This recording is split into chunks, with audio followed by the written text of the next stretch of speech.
alabamos así que alabar al Señor. Singing hallelujah, hallelujah, hallelujah to the Lamb. Singing hallelujah. Paz de Cristo, hermanos, y les bendiga a todos.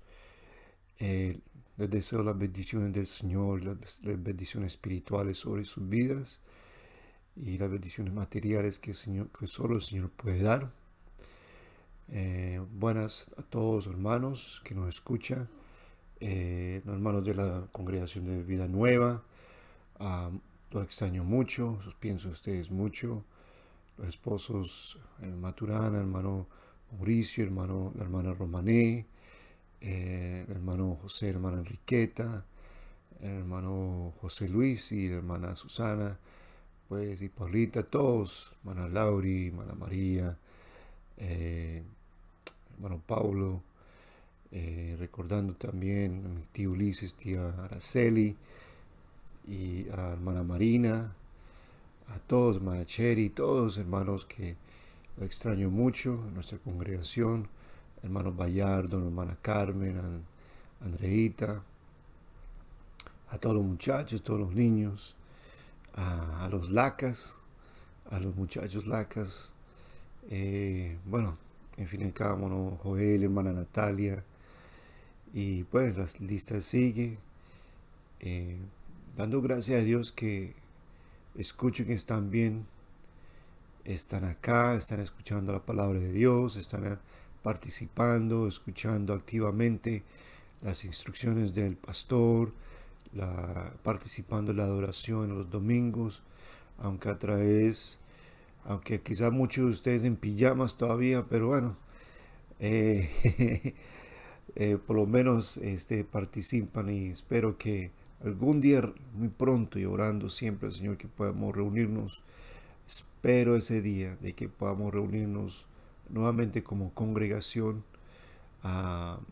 alabando y glorificando, adorando a nuestro gran Dios y Salvador, Jesucristo, como Él de verdad se lo merece, como lo hacía en los tiempos antiguos, que se reunían en asamblea, en congregación, y hemos leído muchas veces en la palabra de Dios como la gloria de Dios se bajaba en el templo mientras el pueblo de Dios participaba y dando alabanzas y gran voz a nuestro Rey y Salvador. Y es inigualable. Realmente el salmista lo dijo muy bien: cuán bello, cuán hermoso es estar juntos en armonía. Mira cuán grande y cuán hermoso, cuán bello y cuán hermoso es habitar juntos, hermanos, en armonía. Y como congregación, pues estar juntos es algo necesario, como dice el apóstol, que no dejando de congregarnos.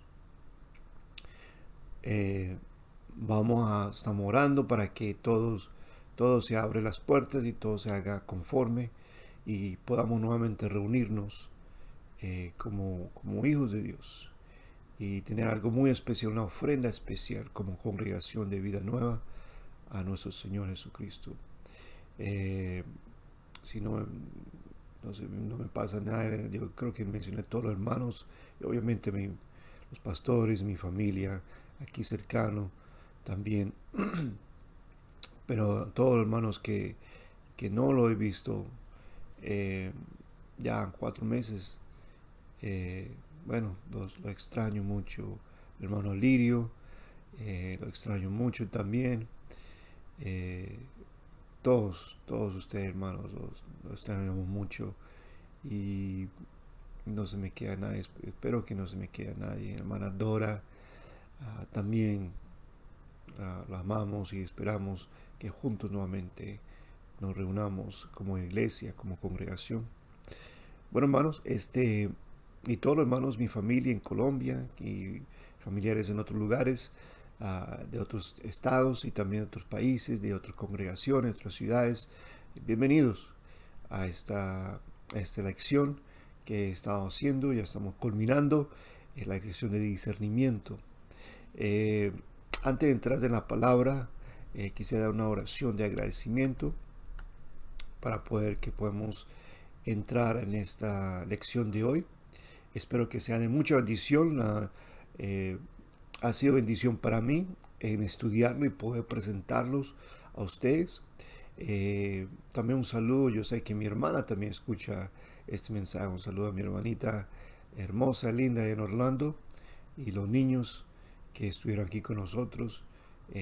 La pasamos muy bien y gracias a Dios, dando siempre todos los días gracias a Dios, primeramente por la salvación y la confianza que se han puesto en el Señor y en su palabra, y que están caminando a pesar de situaciones incómodas a veces, y confusos en los ambientes que vivimos hoy, pero la fe en el Señor sigue en pie, sigue firme, sigue sin moverse, sigue puesto en los ojos en Jesús, siempre mirando hacia arriba en las cosas celestiales, y dejando las cosas terrenales. Las cosas terrenales se van a deshacer de todas maneras, pero nuestra mirada y nuestro objetivo, nuestra meta es de pisar las puertas de los cielos, pisar la ciudad celestial, entrar en las puertas de oro, en las calles de oro, de poder llegar a entrar ahí. Esa es nuestra meta final. Cuán glorioso será ese día, cuán emocional será ese día. Quién sabe cómo vamos a reaccionar cuando por fin entremos en el lugar donde el Señor nos prometió en la tierra, o en el lugar celestial, en la nueva Jerusalén, cuando podamos mirar por fin a nuestro Dios y Salvador a través de los ojos espirituales, no de estos ojos físicos, sino los ojos que Dios nos dará, un nuevo par de ojos para poderlo ver cara a cara. Sería un evento espectacular. No sé cómo reaccionamos. Vamos a quedar en shock, vamos a arrodillarnos, vamos a caer llorando de alegría, o vamos a estar tan emocionados de risa, quién sabe, pero qué importa. Estamos adentro. La meta está llegar, pisar adentro, y poder decir: he peleado la buena batalla, la fe, y he acabado la carrera, y ya entré a la meta final, donde por fin uno descansa, por fin uno tiene descanso en el Señor para siempre y eternamente. Bueno, me estoy un poquito emocionado de esto, de pensar solamente en esos eventos, y de pensar en la venida del Señor y su gloriosa venida y su glorioso recogimiento de la iglesia. Y bueno, I'm just excited that it can happen anytime. Y espero que todos tengamos esa esperanza, ese gozo, esa expectativa de que en cualquier momento podamos mirar al Señor en el cielo y ser recogido y llevarnos al destino final, al lugar celestial. Bueno, hermanos, acompáñenme en oración, en la apertura de la palabra y en la apertura de esta lección. Te damos gracias, Señor Jesús.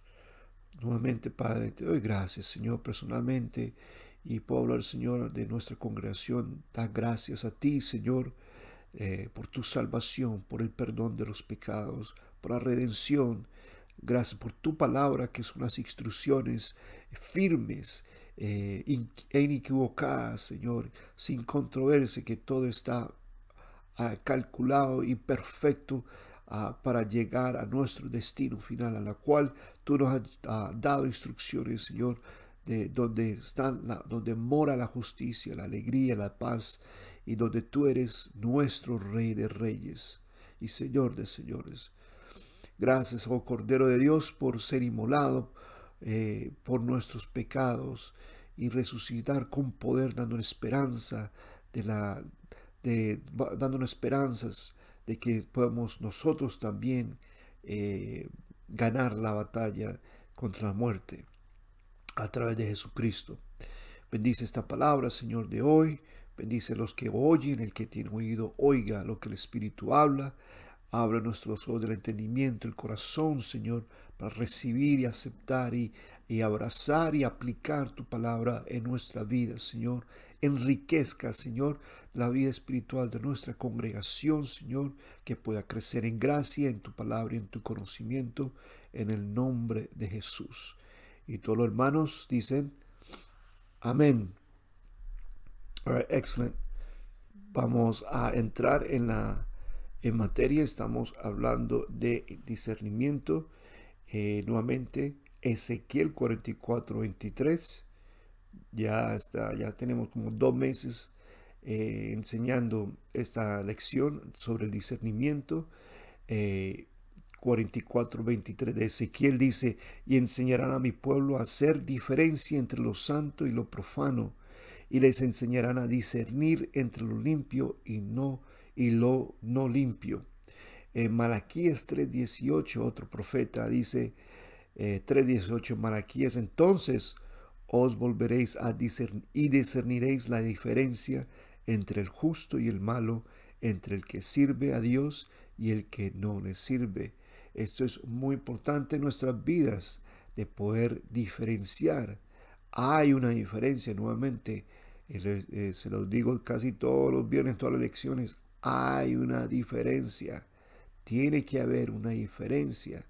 No puede haber una igualdad, no puede ser algo normal, lo bueno mezclado con lo malo y lo malo mezclado con lo bueno. Hay una diferencia entre lo santo y lo profano. Hay una diferencia. Hay una diferencia, pues, entre un carro Ferrari y un carro Yugo. Esos de quién sabe dónde los hicieron, ¿cierto? Hay una diferencia. Hay una diferencia entre un Lamborghini y entre una chatarrita, entre un Ford. Hay una diferencia. Hasta que uno no experimente esa diferencia, va a poder apreciar la diferencia.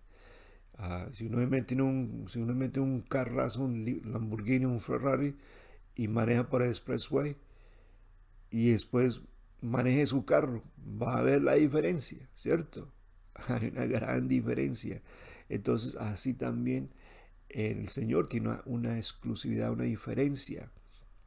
Y tenemos un Dios exclusivo, un Dios único, un Dios propio.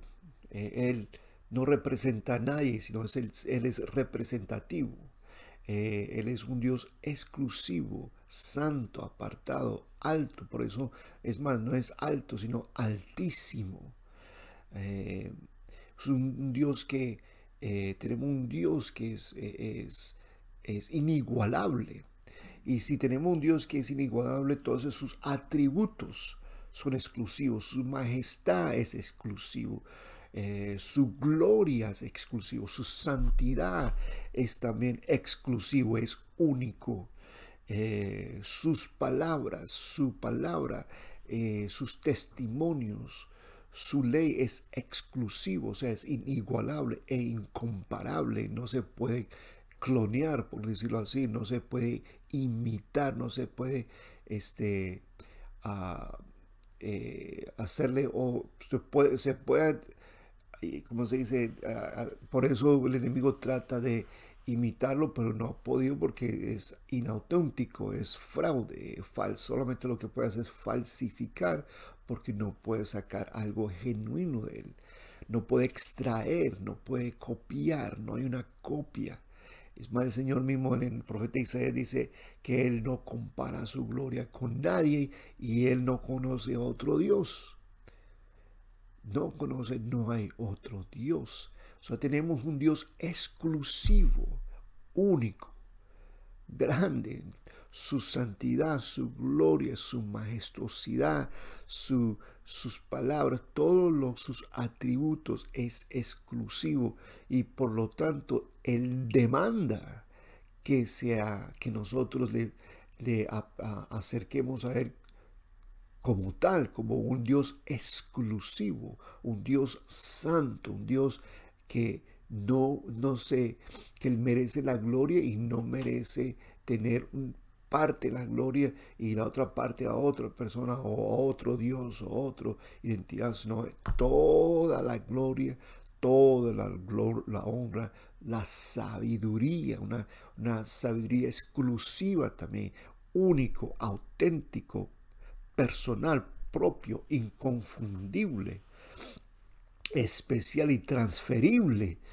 Todo eso es nuestro Dios. O sea que no hay no hay que ir a ningún otro lado, sino todo está en Él. Todo está en Jesucristo. Él es el todo y en todos. Él es todo y en todos. Entonces, de tal manera que Él, si Él es un Dios exclusivo, entonces Él merece una adoración única y exclusiva. Él demanda que le sirvamos a Él exclusivamente. Su santidad demanda que vivamos exclusivamente. Y todo lo podemos hacer a través de Jesucristo, porque Jesucristo era exclusivo también, unigénito, exclusivo, único. Entonces, qué maravilloso te puede tener un Dios que es todo. No tener que tener una lista de dioses. Por ejemplo, los que practican hinduismo, ellos tienen un panteón de dioses para todo.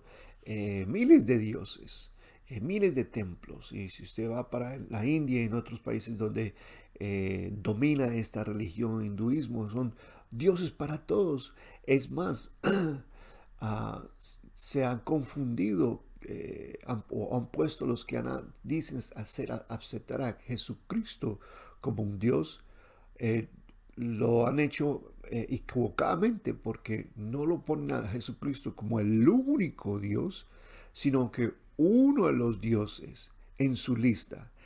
Lo aceptan a Jesús como uno de los dioses y lo ponen en su lista. Eso ha sucedido varias veces y de testimonios que piensa que un hindú se ha convertido al Señor. Lo que sucede es que simplemente lo aceptó como un Dios y lo puso en su lista de dioses que tiene. Entonces no realmente ha abrazado el Evangelio, simplemente lo pone como uno de los demás. Y pues de eso quiero hablar, del peligro de sincretismo. Si ustedes, los hermanos que estuvieron estudiando con nosotros, conmigo en el año pasado, estuvimos antepasado, no me acuerdo bien, creo que fue el año pasado que terminamos el estudio de los reyes de Israel. Y los reyes de Israel estuvimos hablando sobre algunos de los reyes que fueron malos y algunos reyes que hicieron bueno ante los ojos de Dios. Y notamos que no importaba el rey su carrera política, no importaba sus pólizas políticas, no importaba cuán alianza había hecho con las demás naciones, qué paz tenía entre las demás naciones, no importaba su categoría militar o su carrera militar como rey, no importaba sus conquistas, de nada importaba. Lo que importaba, y si usted puede leer, eso lo lea todos los libros de Reyes y Crónicas, dos cosas. Si podía preguntar una pregunta: ¿e hizo lo malo o hizo lo bueno ante los ojos de Jehová? Eso es lo único que importaba al escritor y a Dios de los reyes, de si hizo lo malo o hizo lo bueno. Si puede contestar esa pregunta, define el éxito de ese rey.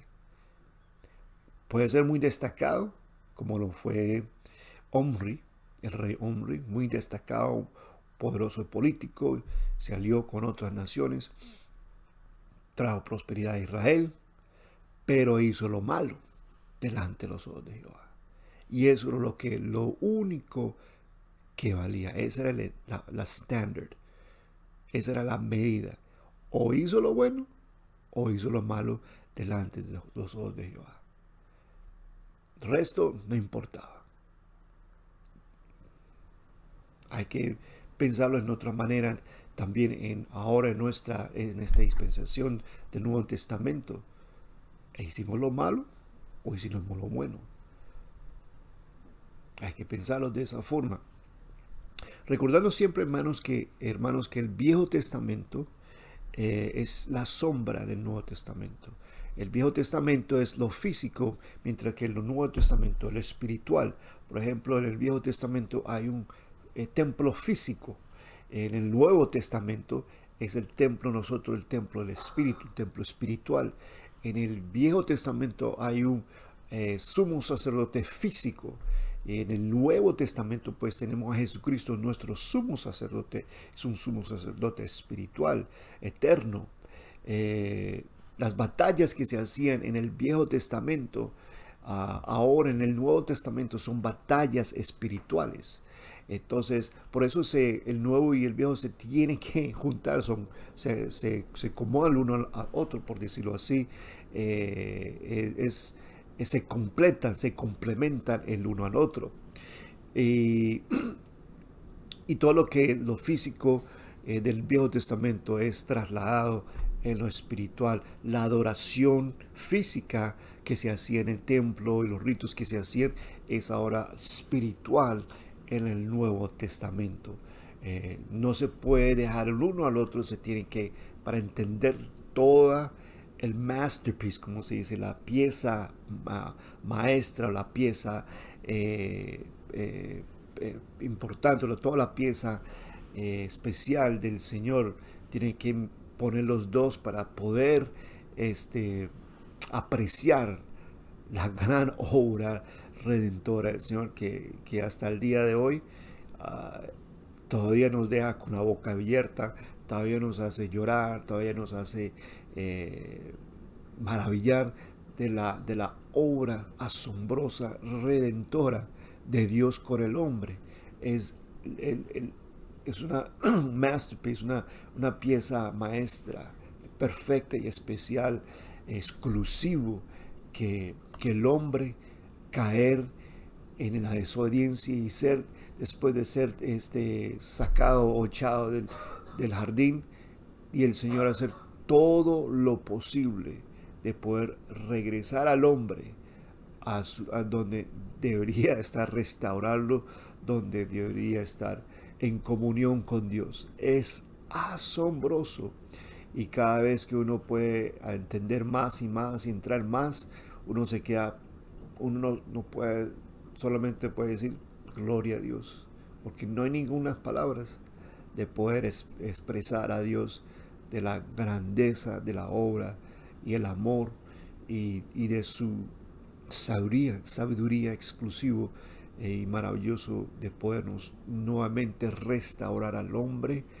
a su forma que estaba antes, a través de Jesucristo. Bueno, entremos, que estamos ya, estoy 20 minutos y quiero hablar rápidamente acerca de sincretismo.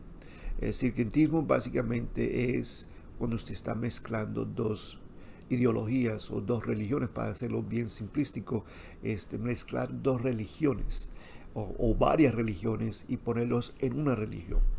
Es de poner varias ideas.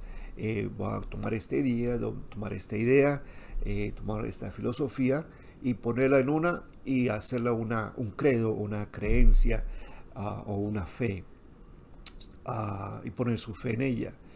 Eso es sincretismo. Otra palabra podemos decir híbrido, hybrid. Por ejemplo, un carro híbrido, ¿qué es? Pues que usa electricidad y gasolina.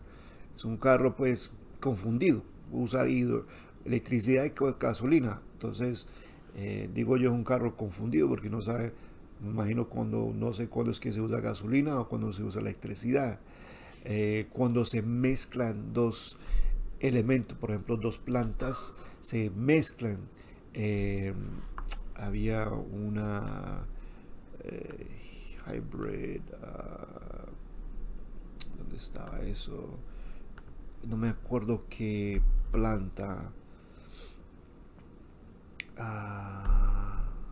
bueno, una planta que se mezcló los elementos o dos componentes que se mezclan cuando mezclan dos componentes, elementos químicos para hacer algo. Entonces es un híbrido perdón, cuando se mezcla por ejemplo los animales, creo que una mula es una mezcla de un burro y un caballo. Entonces eso es un híbrido. Entonces cosas así, crossbreed, como dice. Eso es más o menos para entender lo que es sincretismo. De crear algo haciendo un ídolo. Porque está poniendo mezclas de otras cosas y mezclándolo con la fe o la palabra, y eso corrompe la palabra, trayendo pecado a uno mismo. El Señor en Éxodo, vamos a mirar en Éxodo capítulo 34. En Éxodo capítulo 34 vamos a leer ciertos versículos. Quiero leerles con ustedes ciertos versículos. Éxodo 34, 12 en adelante. Vamos a leer Éxodo 34, 12 al 16. Mire, guárdate de hacer alianza con los moradores de la tierra donde has de entrar, para que no sean tropezaderos en medio de ti. Derribaréis sus altares, quebraréis sus estatuas, cortaréis sus imágenes de acera. Acera un ídolo, una diosa. Porque no te has de inclinar a ningún otro Dios, pues Jehová, cuyo nombre es celoso, Dios celoso es. Por tanto, no harás alianza con los moradores de aquella tierra, porque fornicarán en pos de sus dioses, y ofrecerán sacrificios a sus dioses, y te invitarán. Mira esa expresión, mira lo que es el alerta o ¿cómo se llama? The warning, el aviso de Dios, porque te invitarán y comerás de sus sacrificios. O tomando de sus hijas para tus hijos y fornicando sus hijas en pos de sus dioses, harán fornicar también a tus hijos en pos de los dioses de ellas. Verso 17. No te harás dioses de fundición. O sea, algo que se crea. Entonces este era el aviso número 1. Desde cuando empezó Israel salir de Egipto. Israel apenas había salido de Egipto y ya le está dando estas instrucciones. Obviamente Israel tenía que ser reprogramado por estar pues 400 años debajo de un régimen pagana idólatra que era Egipto. Entonces tenía que ser una lucha tremenda de poder reprogramar a Israel a que solamente se adore exclusivamente un solo Dios. Y eso fue el primer mandamiento: no tendrás dioses ajenos delante de mí. Número 1 en la lista de sus mandamientos era ese, y ese era siempre en la lucha con Israel. Ahora, ¿qué pasó? Bueno, pues eso sucedió. Ustedes conocen la historia.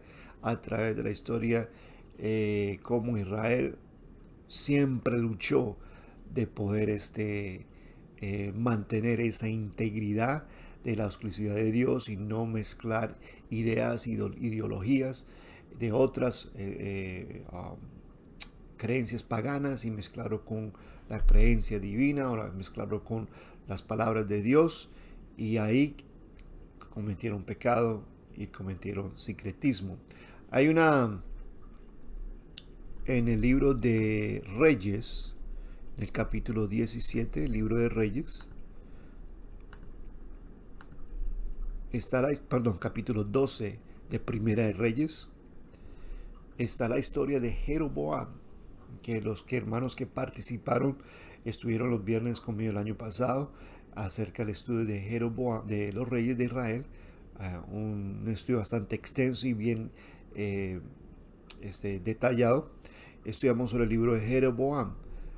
Ahora, Jeroboam tenía una, y rápidamente para recordarle a Jeroboam cuál es él, tenía un llamado especial. Dios lo escogió a él para ser rey de Israel después de haber ya desechado a Salomón como rey. Ya Salomón ya está terminando su carrera política, pero lo desechó. Iba a comenzar de nuevo a través de Jeroboam y le hizo una promesa. O sea, va a ser exitoso siempre y cuando usted sigue mis mandamientos. Eso está en 1 Reyes capítulo 11. Siempre y cuando usted sigue mis palabras y haga como conforme hizo David, entonces va a ser exitoso. Va a tener un reinado. Esas eran las instrucciones y era la promesa. Porque ya estaba, pues, por decirlo así, ya hasta aquí con Salomón y la idolatría que había cometido a Israel.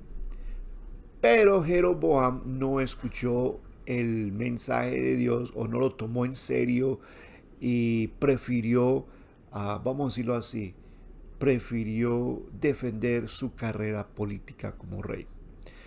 Miremos el capítulo, nuevamente capítulo 12 de Primera Reyes. Vamos a mirar en el verso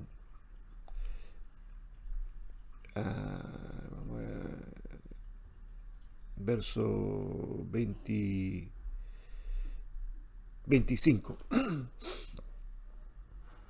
25. Entonces reedificó Jeroboam a Siquem en el monte de Efraín y habitó en ella. Y saliendo de allí reedificó a Penuel. Y dijo Jeroboam en su corazón: ahora se volverá el reino a la casa de David. Si este pueblo subiere a ofrecer sacrificios en la casa de Jehová en Jerusalén, porque el corazón de este pueblo se volverá a su señor Roboam, rey de Judá, y me matarán a mí, y se volverán a Roboam, rey de Judá. Entonces él estaba pensando en su carrera política. ¿Okay? Él no estaba pensando en la obediencia del mandamiento que era que tenía que ofrecer. Era una de las fiestas, 3 fiestas solemnes anuales que tenía que ir a Jerusalén a ofrecer sacrificio en Jerusalén.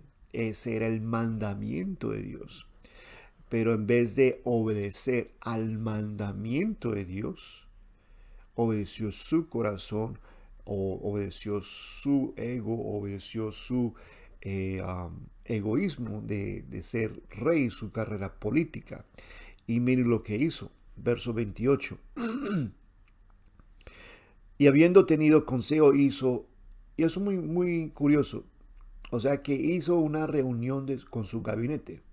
Y habiendo tenido consejo, hizo el rey 2 becerros de oro, y dijo al pueblo: bastante habéis subido a Jerusalén, he aquí tus dioses, oh Israel, los cuales te hicieron subir de la tierra de Egipto.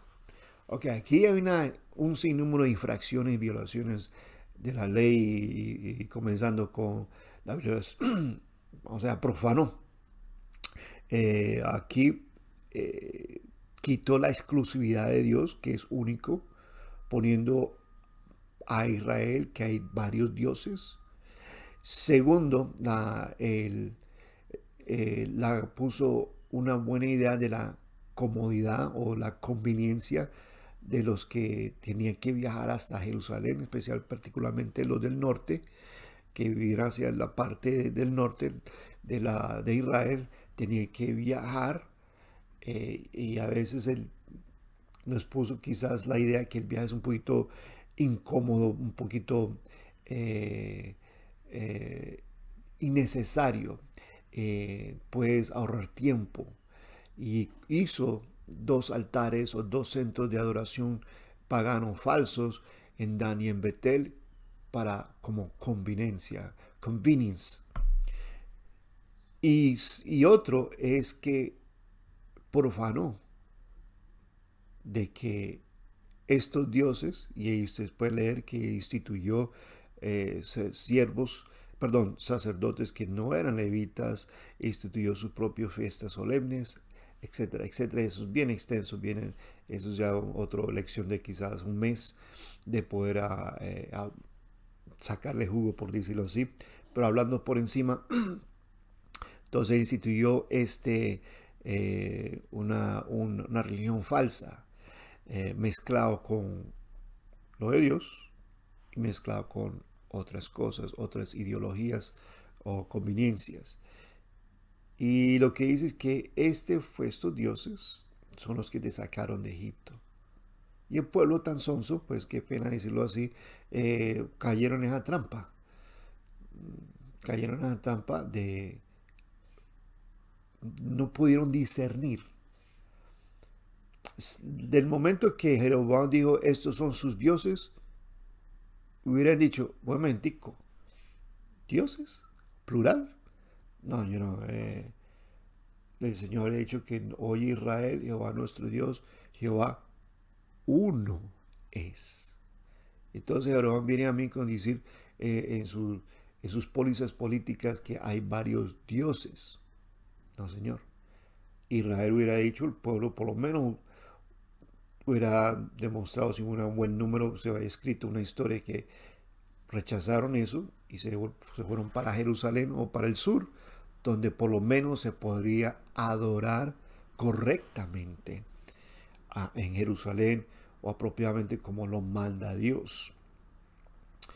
Pero entonces Jeroboam instituyó esto, dijo que eran sus dioses, les quitó la bendición y la responsabilidad de la Pascua, porque dice que esos fueron los que sacó de Egipto, o sea que estaban ofreciendo o haciendo, quizás están haciendo el sacrificio o la ofrenda o la celebración de la Pascua equivocadamente, en vez de celebrarlo como se debía celebrar, recordando que fue Jehová Dios que lo sacó de la tierra de servidumbre.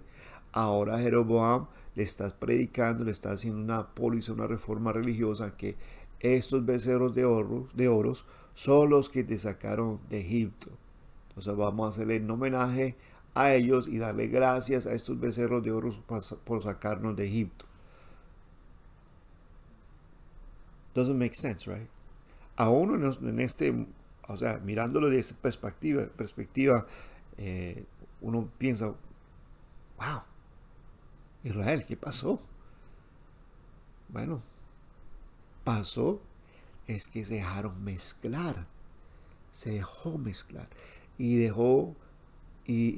adornaron el mensaje de Dios para verlo bonito, lo pusieron un poquito más aguado, un poquito más confortable, un poquito más aceptable a esta generación, y por eso fue aceptado, abrazado o recibido sin ninguna resistencia, porque ya se habían programado de ante tiempos el sincretismo, que era ya algo parte normal.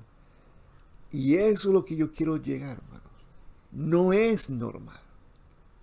No es normal. En mezclar la palabra de Dios con otras ideologías, en mezclar el evangelio puro, en adornarlo, en ponerlo un poquito más o bajarle un poquito el volumen para que no sea tan dura, para poder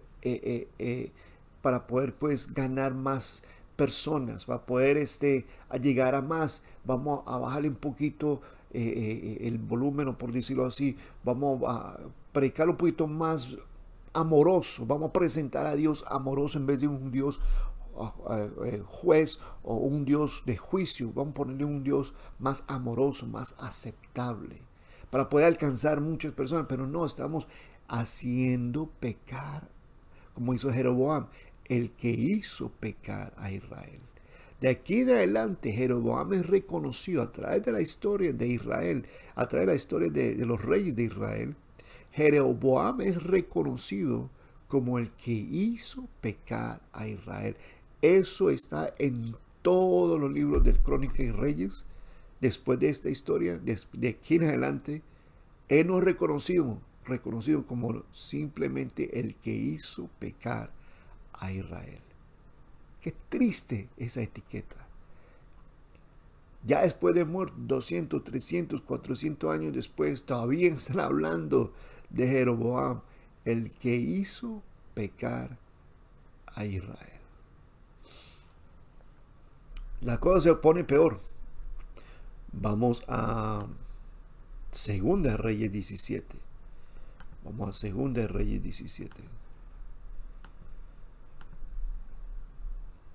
Segunda de Reyes 17, vamos a verso 30. Segunda de Reyes 17, verso 30. Y esta ya la historia de la parte del norte, en Samaria. De aquí vienen los samaritanos. Prácticamente en esta historia es donde nace las razas de los samaritanos. Es cuando los asirios están invadiendo, y es otra historia, invaden ¿cómo se llama? A la parte norte de Israel. El rey en este entonces creo que se llama Oseas, sí, el rey Oseas. Entonces invade la parte norte de Israel. Sucede que en el verso, vamos a mirar el verso 30, cuando esté invadido, entonces trae la gente de Babilonia a Israel, saca algunos de Israel, algunos de los más destacados, para ser utilizados, esclavizados allá en Siria, y los que quedan acá atrás, pues los campesinos, los que quizás los que desconocidos, los que quizás no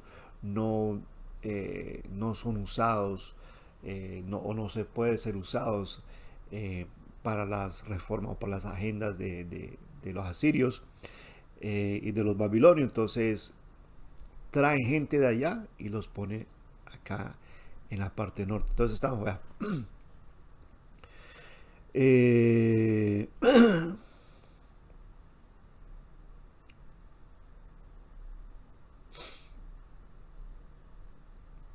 Ok, entonces miremos 28. Y vino de uno de los sacerdotes que habían llevado cautivo de Samaria, y habitó en Betel, y le enseñó cómo había de temer a Jehová.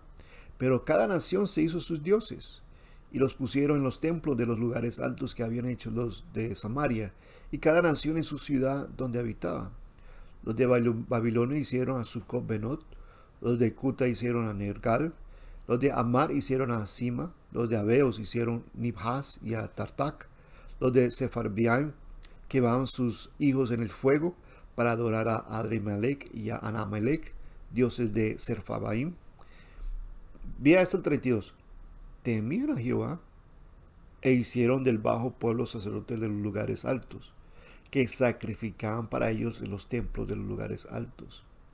Temían a Jehová, verso 33, y honraban a sus dioses, según la costumbre de las naciones de donde habían sido trasladados. Hasta hoy hacen como antes, ni teman a Jehová, ni guardan sus estatutos, ni sus ordenanzas, ni hacen según la ley y los mandamientos que prescribió Jehová a los hijos de Jacob, al cual puso el nombre de Israel. O sea que está temiendo a Jehová, pero a la vez está temiendo a Baal, o a la vez está dando sacrificio a otros dioses. Eso es sincretismo y eso es pecado. Dios es exclusivo. Tú no puedes adorar al otro Dios. Hoy en día, quizás no tenemos un Dios de madera, como le dije al principio. Lo físico en el Viejo Testamento, no tenemos que mirarlo espiritualmente en el Nuevo Testamento. Una manera es que a veces ponemos prioridad o alabamos más la bendición que el que lo bendijo. Me están escuchando, repito. A veces le ponemos más prioridad o le ponemos más énfasis, le alabamos más a la bendición que a Dios de la bendición. Le ponemos más prioridad o más alabanza o más atención a la creación que al creador. Eso es sincretismo. Eso es pecado. Le ponemos más, escuche esto, le ponemos más énfasis o más prioridad o alabanza a la iglesia antes que el Dios de la iglesia o al Señor de la iglesia. Le ponemos más énfasis al cuerpo y no a la cabeza. Y eso es donde estamos nosotros cayendo en la trampa del sincretismo. Porque estamos mezclando dos cosas que el Señor dijo: hacéis la diferencia entre lo justo, entre lo santo y lo profano. Cuando Pablo fue a Atenas, él vio un número de dioses y muchos altares. Y vio uno que él decía, bueno, al Dios no conocido, por si acaso, pues los atenienses tenían un Dios por todo, y por si acaso había un Dios que no conocían, le hacían sacrificio. ¿Y qué es lo que dijo Pablo? A este Dios les quiero predicar. Está en Hechos. A este Dios. El Dios uno, singular, exclusivo, auténtico, al Dios que hizo los cielos y la tierra y todo lo que hay. Entonces presenta a Dios, a nuestro Señor, como exclusivo, único, y que solo Él se merece la gloria, la honra, el imperio, la alabanza, el poder, la majestad. No podemos mezclar. Nuestra adoración no puede ser mezclada. Yo le he contado el testimonio que Ana y yo fuimos a un templo, una iglesia, una centro de congregación, una mega church, por aquí cercana, donde no se sentía el Espíritu. No se sentía el Espíritu. Dios no estaba ahí. Había mucha bulla, había mucha gente, había mucha espectáculo y luces y tremendos músicos, pero no había adoración, no había alabanza a Dios exclusivo. Había mezclado un poquito del mundo con Dios bajo la sombrilla de alcanzar gente, de poder alcanzar. Y lo que estamos haciendo es un daño, porque el evangelio en sí, el puro evangelio, tiene la suficiente poder de cambiar. No necesita añadirle ni ponerle pintura, ni ponerle acá, ni ponerle allá. El mensaje en sí tiene suficiente poder, el poder del evangelio, para transformar, para cambiar. Y el mensaje no se puede mezclar o añadirle o adornarlo. Se debe presentarse como es. Hay música que se adora exclusivamente al templo. Como hay canciones, y eso es otra, ¿cómo se dice? Eso es otra lección de música que habla del Señor, y quizás otro día vamos a hablar, cuando estemos oyendo música cristiana, de verdad es cristiana, y cómo podemos determinar si es una canción que habla del Señor, o si es bíblico o está equivocado, porque a veces cantamos canciones, suenan bonitos y suena que dice Cristo, dice Dios, y creemos que es cristiano, pero no es bíblicamente fundado, no es bíblicamente, están bíblicamente equivocados. Entonces quizás otro día hablaremos. Y hay canciones que se puede escuchar en la radio, que es obviamente que es cristiano, tiene buen mensaje positivo, pero cuando ya se trata de ofrecer a Dios, y es particularmente en congregación, tiene que ser exclusivo. Cuando nosotros entramos en una adoración personal, tiene que ser exclusivo, que hay que ser como Dios lo manda que lo hagamos. Bueno, hermanos, esto es todo por hoy. Me pasé bastante hoy. Y eso que pues me falta muchas cosas de poder hablar.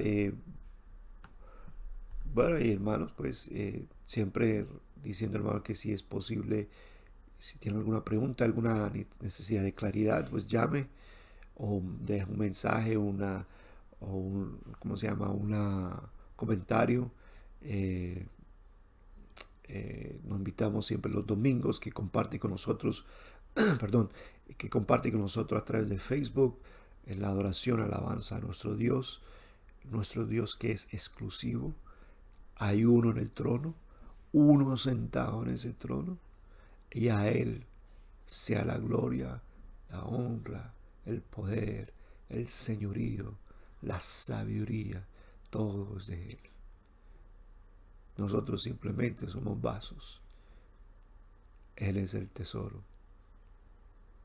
Amén. Y eso que quiero que seamos reconocidos, hermanos, en particular en la iglesia de Vida Nueva, que no seamos reconocidos por unos programas buenos o un buen equipo de música o un buen equipazo de jóvenes, que no sean reconocidos de esos, que el Señor, que seamos reconocidos como una congregación que sabe adorar a Dios, que sabe ofrecer lo que es agradable a Dios, que cuando las personas, cuando nos visitan, entran en esa atmósfera espiritual, pues es tan espeso la presencia de Dios que cambia, que quema, que influye a la visita, que es irresistible. Y ese siempre ha sido mi objetivo como líder de la adoración, alabanza, es que podamos llegar todos a la presencia de Dios y los que están detrás de nosotros puedan ver y no puedan resistir la pura presencia, esencia de Dios en la tierra. Dios se agrada porque lo que quiere es tener comunión, y que más tener comunión cuando Él esté agrado con nosotros y manifestándose. Y será otra vez, otro día, cuando regresemos nuevamente juntos. Le vamos a dar un gran banquete a nuestro Dios. Eso es todo por hoy, hermanos. Gracias por su atención. Que el Señor menor bendiga ricamente. Las bendiciones celestiales, espirituales sean sobre todos ustedes, mis hermanos, en este fin de semana y en la próxima semana. Recordándonos que oren por nosotros también, oren por mi familia, oren por el pastor, oren por él, tengan sus oraciones, que Dios le dé, que siga dándole sabiduría, inspiración, y también pues su físico, que tenga ¿cómo se llama? Estamina físico, que tenga fuerza física, fortaleza. A mis padres, que tenga, ser robusto. Ya son robustos mi papá y mi mamá, pero que el Señor los tenga siempre con nosotros. Y bueno, si no nos veremos en el cielo, si Dios lo permite. Dios los bendiga a todos. La paz del Señor a todos ustedes. Amén. Vamos así que alabar al Señor. Singing hallelujah, hallelujah, hallelujah to the Lamb. Singing hallelujah.